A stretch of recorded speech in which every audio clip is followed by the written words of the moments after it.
2021년도의 테일 리스크죠. 테일 리스크니까 리스크를 우리가 이렇게 얘기를 한다면 펫테일이라고 얘기를 한 부분들은 잘 일어나지 않는 거죠. 잘 일어나지 않지만 일어났을 때 상당히 좀 치명적인 부분들인데, 현재 주식시장을 설명을 하는 가장 대표적인 거는 이제 이겁니다. 우리가 수없이 많이 썼지만 미래 자산 가격이 이제 미래 벌어들일 현금 흐름을 할인을 하는 것들인데, 얘를 갖다가 식을 쓸 때 EPS 곱하기 퍼 이제 이렇게 쓸 수 있죠.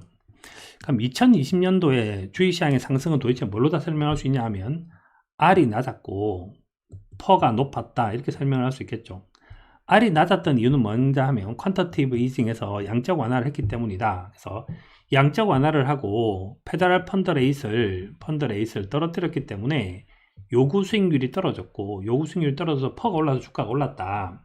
그런데 만약에 지금 이제 인플레이션이 생겨서 다시 물가가 오른다고 생각하면 정책금리가 올라갈 수도 있고, 그럼 퍼는 떨어질 거고, 그래서 이것이 상당히 큰 위험 아니냐. 그래서 인플레이션과 금리는 이제 2021년도의 체크리스트, 당연히 뭐 1번 정도쯤 해당된다고 저는 봅니다. 그래서 얘를 체크를 해야 되는데, 그런 리포트가 있었던 거죠. 국제금융센터에서 나온 리포트 중에서 미국 인플레이션 향방 논쟁과 금리 영향 점검이라고 하는 이제 글이 하나 올라왔었어요. 이거 1월 15일 날 올라왔고, 이걸 이제 질문을 하셨죠. 질문하셨는데, 전 첫 번째 이 글을 읽으셨다는 것 자체가 좀 되게 좀 놀랍다고 생각을 합니다. 그래서 많이들 안 보죠. 많이들 안 보는데 상당히 좀 좋은 자료들이고, 그래서 그 자료를 보신 거에 대해서 상당히 좀 일단 높게 평가를 한번 해드리고 싶고요.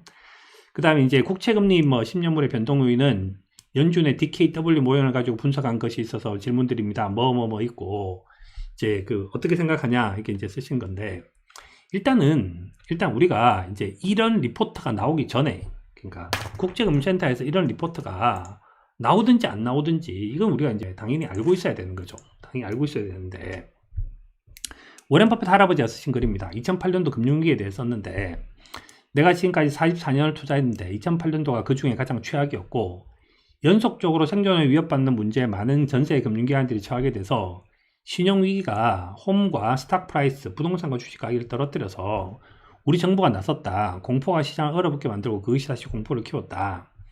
이런 네거티브 스파이럴이 발생을 해서 포카로 따지자면 트레저리와 패드는 올인을 했다. 그래서 이제 트레저리는 이제 뭘 했는가 하면 이제 돈을 풀었고요. 재정정책을 쓴 거죠. 가버먼트 스펜딩, 재정정책을 써서 돈을 풀었고, 패드는 이제 금리 인하를 했습니다. 경제 처방전이 옛날에는 컵이었는데 지금은 배럴 단위로 되고 있다. 그래서 2008년도에 2008년 금융위기가 터졌을 때 그때 이제 정부가 돈을 푼 얘기를 하고 있죠.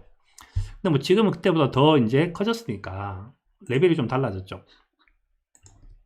뭐 금리로 볼 수도 있지만, 금리로 볼 수도 있지만, 뭐 이 두 가지를 한번 볼까요? 페더럴 펀드 레이스를 보면, 두 가지로 볼 수 있겠는데, 페더럴 펀드 레이스를 보면 2008년 금융위기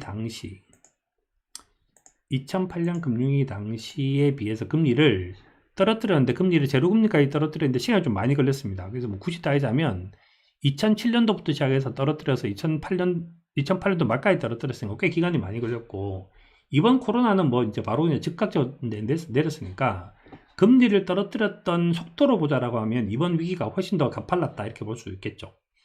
여기다가 이제 우리가 풀린 돈도 한번 볼 수 있는데, M2를 보면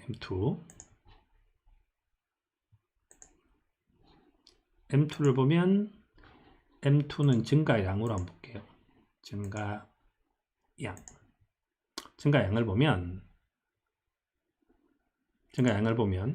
2008년 금융위기 때보다 지금 풀린 돈이 훨씬 더 많죠. 그러니까 굳이 따지자면 패드와 이제 그 트레저리와 패드는 둘 다 올인을 했는데, 옛날에는 컵이었으니까 금리를 25bp나 이게 컵이고, 배럴은 한 방에 왕창 때린 거죠. 한 방에 100bp나 이렇게 때린 것이 그겁니다. 지금은 컵도 아니고 배럴도 아니고 이제 배럴즈, 뭐 밀리언즈 배럴즈 이렇게 할 수 있을까요? 그래서 어마어마한 돈이 풀렸습니다. 자, 어마어마한 돈이 풀렸고, 자, 돈이 풀리면 그러면 어떻게 되나요? 라고 얘기를 하면 당연히 이제 주식시장 좋아지고 부동산 시장 좋아지고 이렇게 하죠.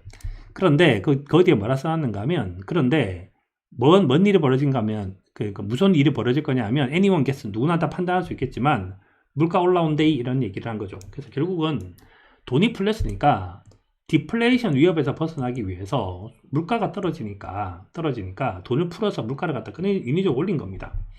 올려서 디플레이션을 막아서 뭘 만드는가 하면 인플레이션을 했는데, 인플레이션도 있고 리플레이션도 있는데, 만약에 이제 물가가 너무 많이 올라가서 하이퍼 인플레이션이 발생한다든지 한다면 좀 문제가 된다는 겁니다.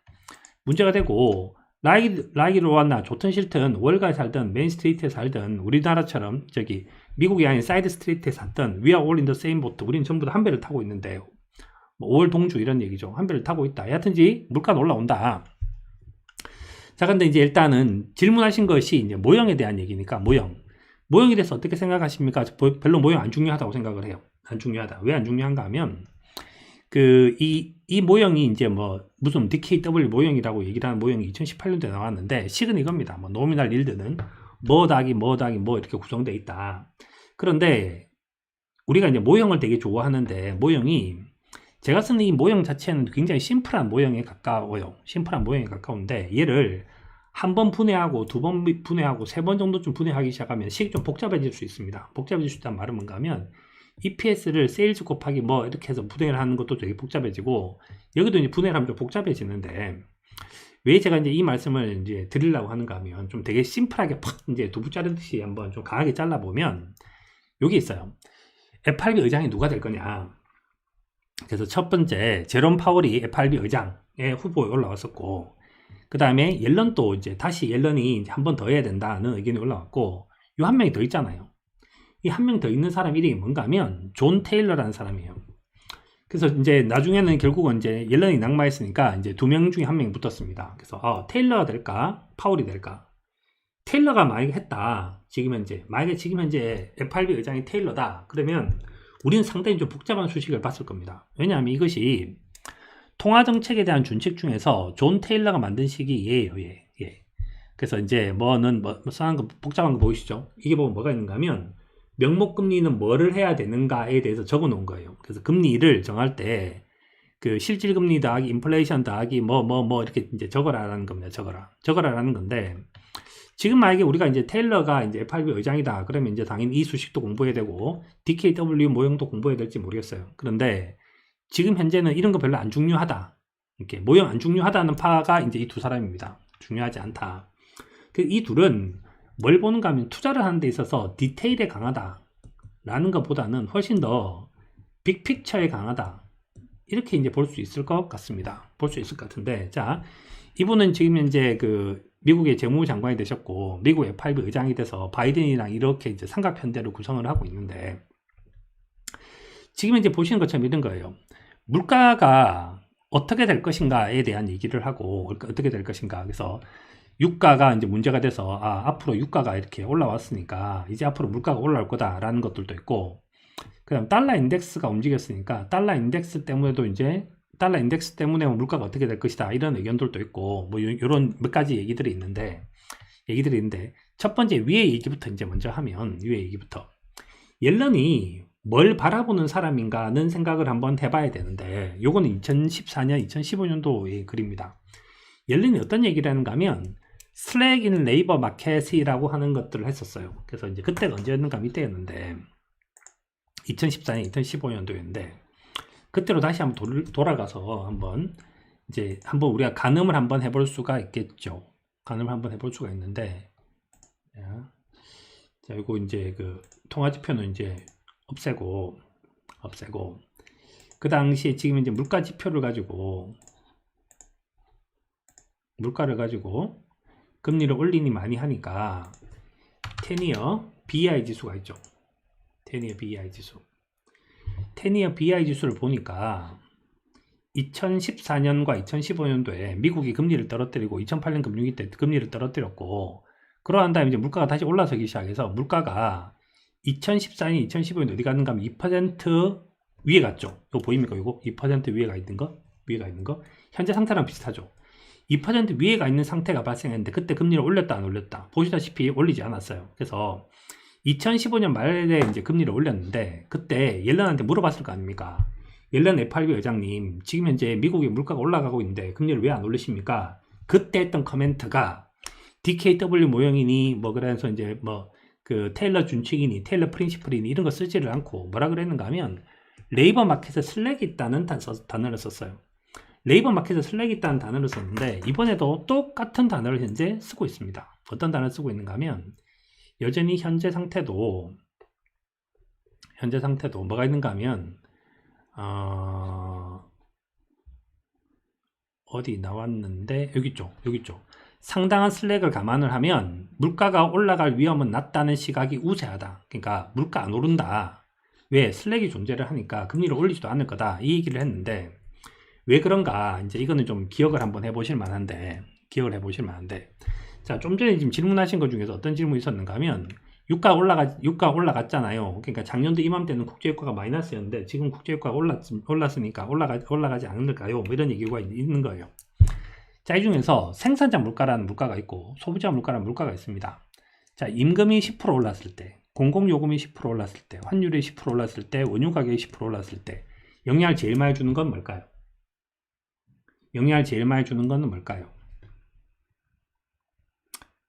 일단 10% 오르면 여기 10%보다 더 많이 올라가는 게 있을까요? 없을까요? 10% 더 많이 올라가는 게 없어요. 자, 답을 이제 하나를 얘기를 하면 생산자 물가가 있고 소비자 물가가 있는데 중요한 물가는 당연히 소비자 물가죠. 소비자 물가에 영향을 주는 요소 중에서 임금이 몇 프로인가 하면 3.2%입니다. 3.2%. 즉 임금이 10% 오르면 소비자 물가가 3%가 올라요. 공공요금 10% 오르면 소비자 물가 2% 오릅니다. 지금 말씀하신 것처럼 환율이 10% 올라봐야 2%밖에 안 오르고 원유 가격이 10% 오른다고 해도 0.4%밖에 오르지를 못합니다.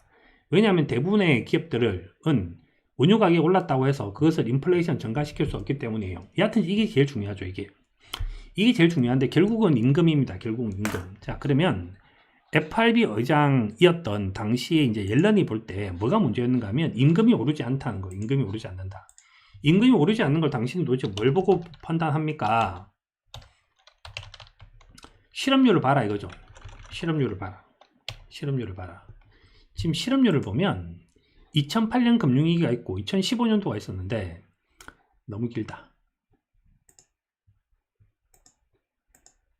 자, 뭐 있었는가 하면 2008년 금융위기 때 여기 있었고 2014년, 2015년도 여기 있었죠.